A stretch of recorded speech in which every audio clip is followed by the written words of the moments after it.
حدیث نمبر 36۔ آپ صلی اللہ علیہ وآلہ وسلم نے فرمایا کہ جو شخص اللہ تعالیٰ کی راہ میں جہاد کے لیے نکلا تو اللہ تعالیٰ اس کا ضامن ہو گیا۔ اللہ تعالیٰ فرماتا ہے کہ اس کو میری ذات پر یقین اور میرے پیغمبروں کی تصدیق نے اس سرفروشی کے لیے گھر سے نکالا ہے۔ میں اس بات کا ضامن ہوں کہ یا تو اس کو واپس کر دوں ثواب اور مال غنیمت کے ساتھ، یا شہید ہونے کے بعد جنت میں داخل کر دوں۔ رسول اکرم صلی اللہ علیہ وآلہ وسلم نے فرمایا، اور اگر میں اپنی امت پر اس کام کو دشوار نہ سمجھتا تو لشکر کا ساتھ نہ چھوڑتا، اور میری خواہش ہے کہ اللہ تعالیٰ کی راہ میں مارا جاؤں، پھر زندہ کیا جاؤں، پھر مارا جاؤں، پھر زندہ کیا جاؤں اور پھر مارا جاؤں۔ حدیث نمبر 37۔ حضور نبی کریم صلی اللہ علیہ وآلہ وسلم نے فرمایا کہ جو کوئی رمضان کی راتوں میں ایمان رکھ کر اور ثواب کے لیے عبادت کرے تو اس کے اگلے گناہ بخش دیے جاتے ہیں۔ حدیث نمبر 38۔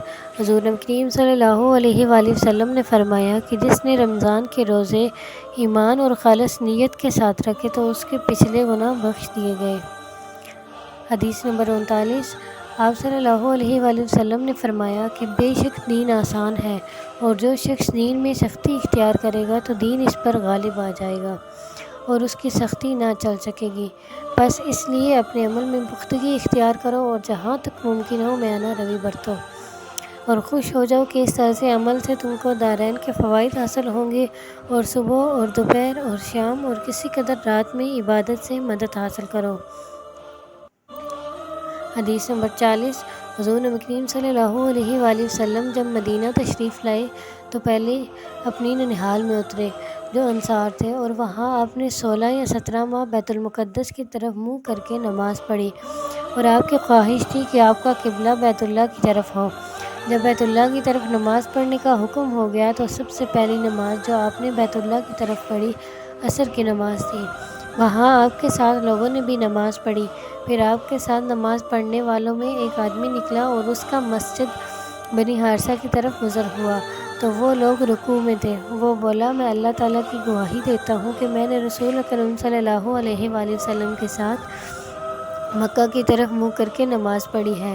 یہ سن کر وہ لوگ اسی حالت میں بیت اللہ کی طرف گھوم گئے، اور جب رسول اکرم صلی اللہ علیہ وآلہ وسلم بیت المقدس کی طرف منہ کر کے نماز پڑھا کرتے تھے، انہیں یہ امر ناگوارا ہوا۔ ظہیر ایک راوی کہتے ہیں کہ ہم سے ابو اسحاق نے برا سے یہ حدیث بھی نقل کی ہے کہ قبلہ کی تبدیلی سے پہلے کچھ مسلمان انتقال کر چکے تھے، تو ہمیں یہ معلوم نہ ہو سکا کہ ان کی نمازوں کے بارے میں کیا کہیں۔ تب اللہ تعالیٰ نے یہ آیت نازل کی، وَمَا كَانَ اللَّهُ لِيُضِيعَ إِيمَانَكُمْ۔ حدیث نمبر 41۔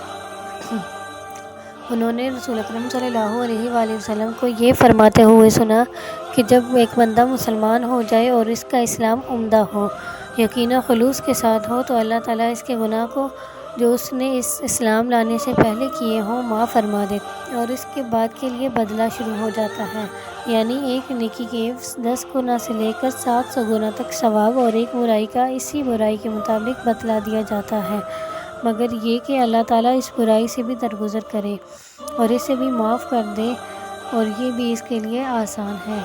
حدیث نمبر 42۔ رسول اکرم صلی اللہ علیہ وآلہ وسلم نے فرمایا کہ تم میں سے کوئی شخص جب اپنے اسلام کو عمدہ بنا لے، یعنی نفاق اور ریا سے پاک کر لے، تو ہر نیک کام جو وہ کرتا ہے اس کے عوض 10 سے لے کر 700 گنا تک نیکیاں لکھی جاتی ہیں، اور ہر برا کام جو کرتا ہے تو وہ اتنا ہی لکھا جاتا ہے جتنا کہ اس نے کیا ہے۔ حدیث نمبر 43۔ رسول اکرم صلی اللہ علیہ وآلہ وسلم ایک دن ان کے پاس آئے۔ اس وقت ایک عورت میرے پاس بیٹھی تھی۔ آپ نے فرمایا، آپ نے دریافت کیا یہ کون ہے؟ میں نے عرض کیا، فلاں عورت، اور اس کی نماز کے اشتیاق اور پابندی کا ذکر کیا۔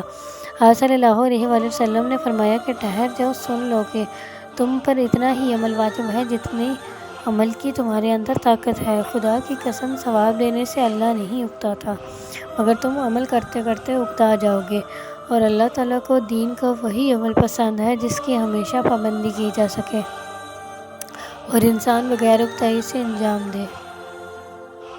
حدیث نمبر 44۔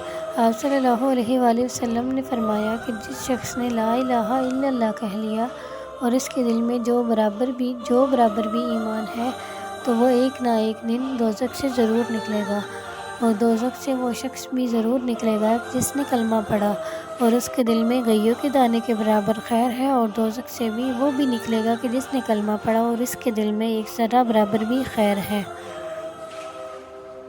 حدیث نمبر 45۔ ایک یہودی نے ان سے کہا کہ اے امیر المومنین، تمہاری کتاب قرآن میں ایک آیت ہے جسے تم پڑھتے ہو، اور اگر وہ ہم یہودیوں پر نازل ہوتی تو ہم اس کے نزول کے دن کو یوم عید بنا لیتے۔ وہ کون سی آیت ہے؟ تو اس نے جواب دیا، سورۃ مائدہ کی یہ آیت کہ آج میں نے تمہارے دین کو مکمل کر دیا اور اپنی نعمت تم پر تمام کر دی اور تمہارے لیے دین اسلام پسند کر لیا۔ حضرت عمر رضی اللہ عنہ نے فرمایا کہ ہم اس دین اور اس مقام کو خوب جانتے ہیں۔ جب یہ آیت رسول اکرم صلی اللہ علیہ وآلہ وسلم پر نازل ہوئی، اس وقت آپ صلی اللہ علیہ وآلہ وسلم عرفات میں جمعہ کے دن کھڑے ہوئے تھے۔ سبحان اللہ۔ امید کرتی ہوں میری ویڈیو آپ کو پسند آئی ہوگی۔ میری ویڈیوز کو لائک، میرے چینل کو سبسکرائب اور بیل آئیکن کو پریس کر دیں تاکہ آپ کو آنے والی ویڈیوز کی نوٹیفیکیشن مل سکے۔